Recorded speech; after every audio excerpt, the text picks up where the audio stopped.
Picture the richest man in the city, and picture him with his back to a wall. It is a bright morning in Jericho, and the whole town has come out into the street. Word has run ahead for days now. The teacher from Galilee is passing through. The one the crowds follow. The one people are beginning to say things about that no one quite dares to finish out loud. And so Jericho has emptied itself onto the road. Shopkeepers, farmers, mothers with children on their hips, old men who have not hurried anywhere in years, and the crowd, the way a crowd does, makes room. It lifts the small children up onto shoulders so they can see. It lets the beggars shuffle to the front. It opens a path for the old and the slow. Everyone today is going to get their look at him. Everyone but one man. He is well dressed. You can tell at a glance that he is a man of means, the cloth of his robe, the quality of it. He is the sort of man who, on any other day, in any other matter, would not be kept waiting, and he cannot get to the front. He moves to a gap, and the gap closes. He steps toward an opening, and a shoulder turns against him. It is not an accident. The crowd that lifted the beggars knows exactly who he is, and it has decided, without a word, that he will not be passing through. And there is one more thing working against him. He is a short man. Even if the crowd ignored him, he could not see over it. So he stands there, a wealthy, powerful man, on his toes at the back, looking at the backs of his neighbors' heads. His name is Zacchaeus, and he is the chief tax collector of Jericho. He is, by almost any measure you could name, a success. He has a fine house, he has servants. His money has bought him everything in that city that money is able to buy, and his money cannot buy him 6 feet of open road in his own street. So hold that picture. The richest man in Jericho, kept at the back of the crowd by the quiet contempt of the people he lives among. And ask the question this whole story is going to answer.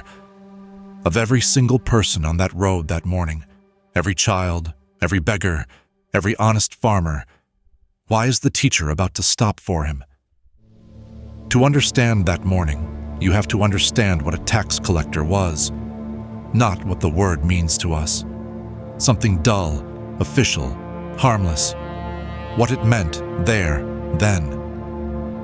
Judea was an occupied country. Rome was the occupier, and an empire runs on money, and so the money had to be gathered.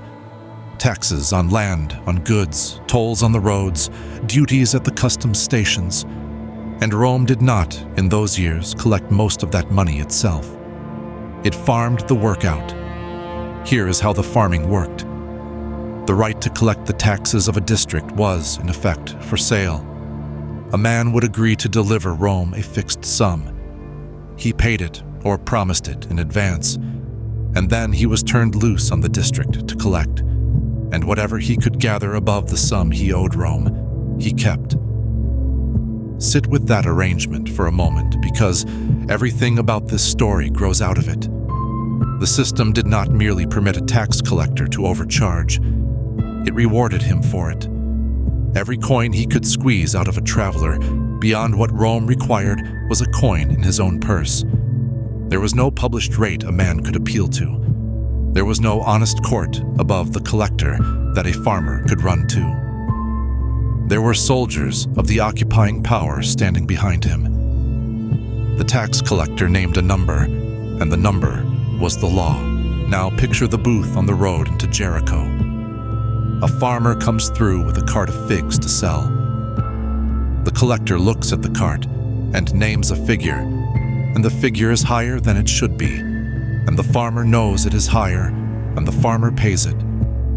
Because the alternative is to argue with a man who has the empire at his back. A merchant comes through with cloth. A widow comes through carrying what little she has to trade. The number is named, the number is paid, and a portion of it, every time, settles quietly into the pocket of the collector. That is what a tax collector did. And here is what made it unforgivable. He was not a Roman. He was a Jew. He was one of them, a son of the same covenant, a neighbor, a man who had grown up in their streets, and he had taken the occupier's coin and turned it against his own people. To the people of Judea, a tax collector was two things at once, and both of them were the worst things a man could be. He was a thief, and he was a traitor. And Zacchaeus was not a small operator at a single booth. The Gospel of Luke is precise about his rank. He was the architalones, the chief tax collector. He was the man the other tax collectors of the district answered to. He sat at the top of the whole apparatus. And the district was Jericho, which made it worse still, or better, depending on which end of it you were standing on. Jericho was not a poor town. It sat on the trade routes. It was famous for its balsam groves, the source of a precious perfume. It was a wealthy, productive, much-traveled city, and all of that wealth and all of that traffic flowed past customs posts. And at the top of those customs posts sat Zacchaeus. So he was rich. We should not move too quickly past that word. He was not comfortable. He was rich. He had the large house. He had the servants. He had, in material terms, won, and he was hated with a thoroughness that is hard for us to picture now. This was not dislike. In the eyes of his community, a man like Zacchaeus was an outcast, treated as good as unclean, his money treated as tainted, his word worth nothing as testimony, because a tax collector could not stand as a witness. No observant man would eat at his table, because to eat at his table was to be counted with him. The doors of the ordinary religious life of his people were, for all that mattered, shut against him. He had bought his way to the top of Jericho, and Jericho had answered by building a wall around him and leaving him inside it, alone. And here we should slow down, because this is the center of the man. It is one thing to say Zacchaeus was hated. It is another to feel it. Picture the evenings. Picture the fine house and the good food and the servants moving through the rooms and one man eating it alone. Every night, a house that money built, that friendship never once walked into. He had a name that the whole town knew, and not one person in that town said it with any warmth. There is something almost unbearable hidden in his name itself. Zacchaeus comes from an old Hebrew word. It means pure. It means clean, innocent. Somewhere, years before, a mother and a father had held a baby and chosen for him a name that means innocent, and had hoped over him, the way parents do. And the whole city of Jericho, if you had said that name out loud in the market, would have laughed. Maybe for years he told himself it did not matter. Rich men can tell themselves that for a long time. He had what he had chosen. He had paid for it. The price was simply that the neighbors hated him, and he could afford the price. People do say that to themselves. People say it for decades. But something in Zacchaeus was starving, and some part of him knew it. And then a rumor came up the road into Jericho, the way rumors do, ahead of the man himself. The teacher was coming, Jesus of Nazareth. And tangled all through the rumor was the strangest detail, the detail that the respectable people repeated as a scandal, and that Zacchaeus, somewhere in that walled-off house of his, must have turned over and over. This teacher ate with tax collectors. He did not merely tolerate them.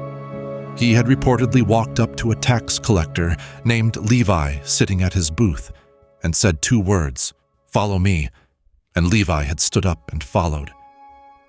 This teacher was known for it. His critics threw it at him as an insult, a friend of tax collectors and sinners. They meant it to shame him, and a man like Zacchaeus, hearing it, would not have heard shame at all. He would have heard something He had stopped letting himself want. He did not, as far as we are told, want to ask the teacher for anything. He had no speech prepared. He was not coming with a request. He simply needed, with something close to desperation, to see this man with his own eyes, to get one look at the face of someone who, by every account, did not turn away from men like him. So we come back to the morning, and the crowd, and the man at the back of it. You know now what he is. You know the wall of the town has built around him, and you can see it doing its work in the street that morning. Every shoulder that turns against him is that wall, made of people. He is the chief tax collector of Jericho, and he cannot get to the front of a crowd in his own city, and he is short. The gospel simply says it plainly, without unkindness and without apology. He was little of stature. He could not see over them. Now, here is the moment to watch, because here is where Zacchaeus does something that the wealthy, powerful chief tax collector of Jericho has no business doing. He could have gone home. That is what a man of his standing would do. A man of his standing does not push, does not beg, does not make a scene. He keeps his dignity. And his dignity says, "Go home. You have a fine house. Go and sit in it." He does not go home. Instead, Zacchaeus picks up the hem of his expensive robe in both hands, and he runs. Picture it honestly, because the gospel wants you to. A grown man, a rich man, an official, the most important and most despised man in Jericho, gathering up his robes and running ahead of the crowd down the road like a boy let out of school. There is no dignity in it at all. And he has decided this once that he does not care. He runs ahead to a place the procession has not yet reached, and there, beside the road, stands a tree, a sycamore-fig. It is worth knowing what kind of tree that is. The sycamore-fig is not a tall, unreachable thing. It has a short, sturdy trunk and broad, low branches. It is, as trees go, almost made for climbing. And it bears a small fig, a humble fruit, not the rich man's delicacy. It was, in fact, food that ordinary poor people ate. So there is a quiet irony standing right there beside the road, and the gospel lets it stand without comment. The tree whose fruit fed the poor of Jericho is about to become the ladder for the man who had grown rich off the poor of Jericho. And Zacchaeus climbs it. He climbs a tree. This man, in his good clothes, in front of his whole town, except that his whole town is not looking, because no one in Jericho has bothered to look at Zacchaeus in years, and that, for once, is a mercy. It lets him climb in peace, and then he is up in the branches, settled among the broad green leaves, mostly hidden. And that, you understand, is all he wanted. He did not climb that tree to be noticed. He climbed it to not be noticed, to get one safe, secret, unbothered look at the teacher as he passed, and then to climb back down and go home to his empty house, having seen. A glimpse from a distance. That was the whole of his hope. He thought that was the most that a man like him was allowed. And now, the procession reaches the tree. Jesus comes down that road with the crowd pressed all around him. And up in the sycamore-fig, hidden in the leaves, is one short, rich, lonely man, holding very still, asking for nothing, wanting only to watch the back of this man's head go by, the way he had watched everything in his life go by, from the outside. And Jesus stops. He stops walking, under that tree, of all the trees on that road. And then he does the thing that Zacchaeus has not let himself imagine. He looks up, into the branches, past the leaves, straight at the man hiding in them, and he speaks to him. And the first thing out of his mouth, before anything else, before a single word of teaching or rebuke, is the man's own name. Zacchaeus. Stop on that, because it is the hinge of the whole story. The man whose name the whole town used as a curse, or used coldly, or did not use at all, hears that name spoken by Jesus, and it is not spoken coldly. A stranger, a man Zacchaeus has never met, who has every reason given by every respectable person in Jericho to despise him, knows his name, and says it the way you say the name of someone you have been looking for. And then, hurry and come down, for today I must stay at your house. Hear the words exactly. Not may I, not if it would not trouble you. I must stay at your house. Today, there is a word underneath that must. In the language Luke wrote in, it is a word that carries the weight of necessity, of something that has to happen. It is the same kind of word used for the things that simply must come to pass. Jesus speaks of going to the house of the most hated man in Jericho, the way you would speak of something settled, something required, something he had come there to do. Zacchaeus does not need to be asked twice. The gospel says he hurried and came down and received him joyfully. There is no careful negotiation, no managing of appearances. The richest, most guarded man in the city comes scrambling down out of a tree with open, undisguised, almost childish joy. And the crowd sees it, and the crowd does not like it. Luke does not soften this, and neither will we. He does not say some of them murmured. He says they all murmured.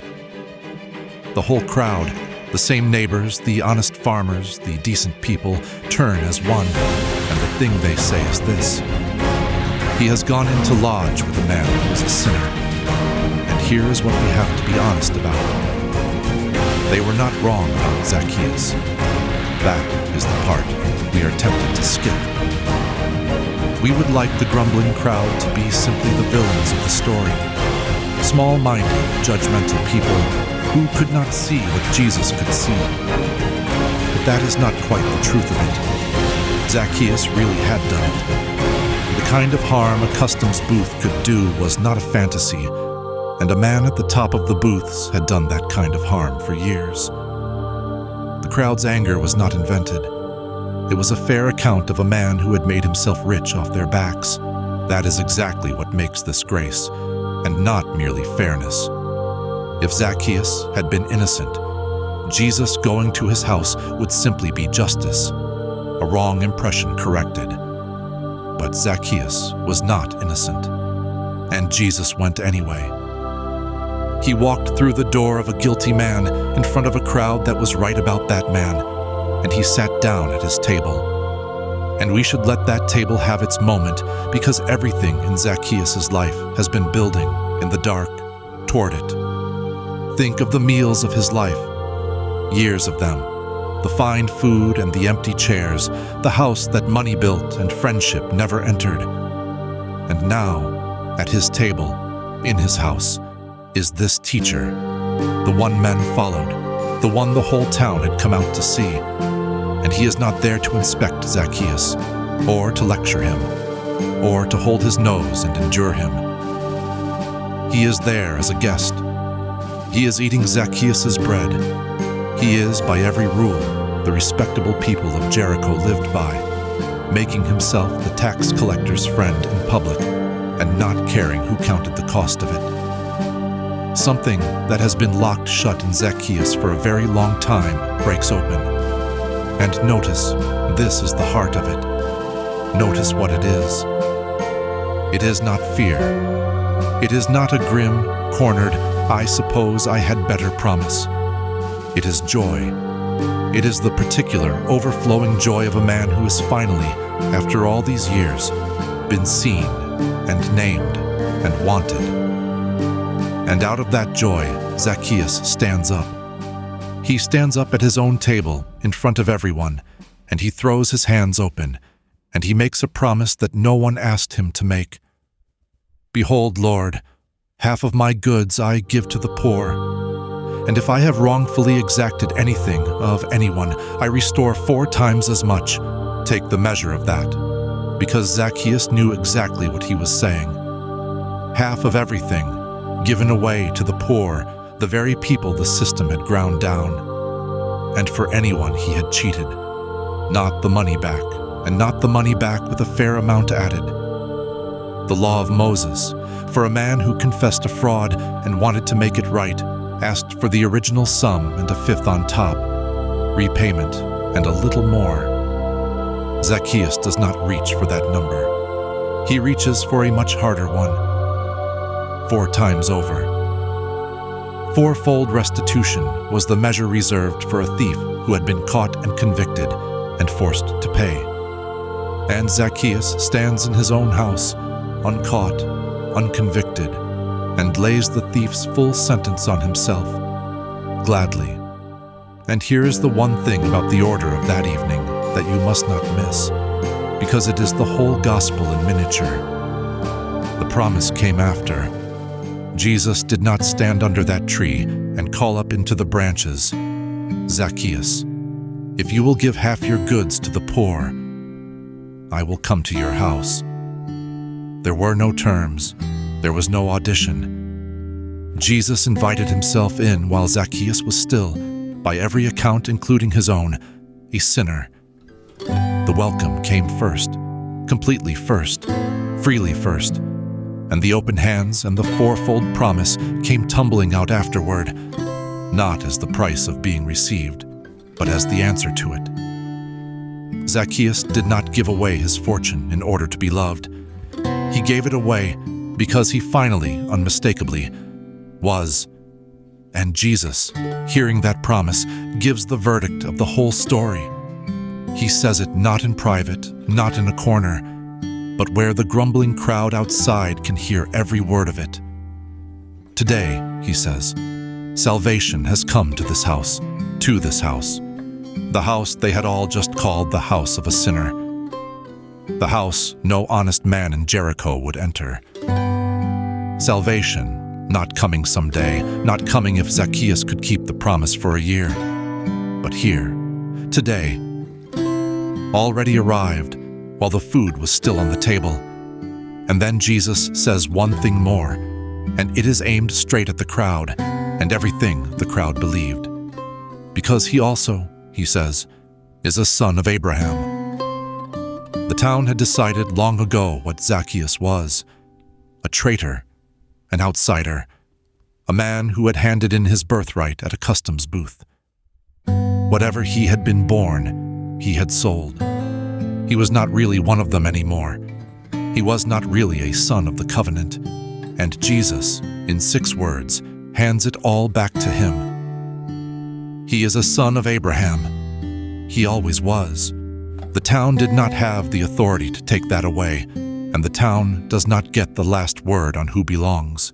And then comes the line that is not only the point of this story, but the point of the entire Gospel of Luke. Jesus says, "For the Son of Man came to seek and to save that which was lost." Came to seek. Hold those words up against everything you have just watched, and ask the question the story has been asking from the first minute. Who in this story did the seeking? It is tempting to say Zacchaeus did. He is the one who ran. He is the one who climbed. He is the one up the tree. But look again. Zacchaeus was not seeking Jesus, not really. Zacchaeus was hoping for a glimpse. He wanted to watch from a distance and go home unnoticed. The reaching, the real seeking, the stopping, the looking up, the knowing of the name, the inviting of himself in. Every bit of that came from Jesus. Zacchaeus climbed a tree to catch sight of a teacher passing through. He did not know that the teacher had come up that road to find him. That is what the word lost means in that last sentence.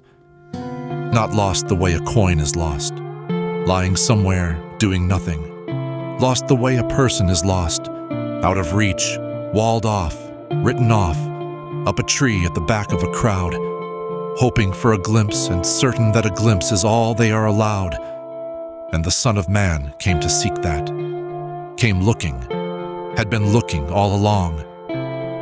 Here is something the gospel does, and we are going to let it do it. After this day, Luke tells us nothing more about Zacchaeus. Not one more verse. We do not learn whether keeping that enormous promise was easy or hard. We do not learn what the town said the next morning or the next year. We do not get the rest of his life. The story simply stops here, with a man at a table who has been found. And maybe that is not a gap. Maybe that is the door being held open for you. Because by now, you have probably noticed that this was never only a story about a short man in Jericho 2,000 years ago. The shame in it is older than Rome and newer than this morning.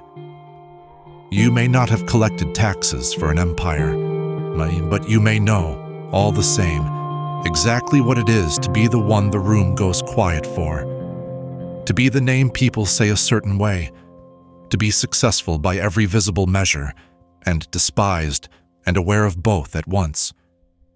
You may be the parent who knows how badly they failed their children.